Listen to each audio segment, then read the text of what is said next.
سلام.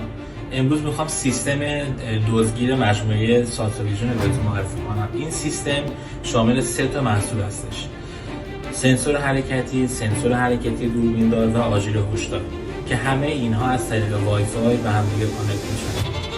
قابلیت جذاب این سیستم اینه که در زمان هشدار از اون مکان براتون عکس میگیره و اون عکس رو شما توی اپلیکیشن میتونید مشاهده کنید. غیر از زمان هشدار هم شما میتونید وارد اپلیکیشن بشید و هر زمان که خواستید شروع به عکس گرفتن بکنید.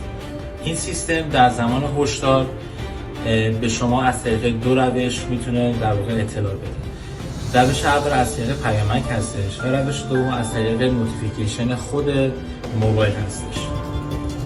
نکته خیلی قشنگی که دوباره این سیستم داره اینه که وقتی سیستم شما مورد سرقت قرار میگیره همون لحظه از سارق عکس گرفته میشه برای شما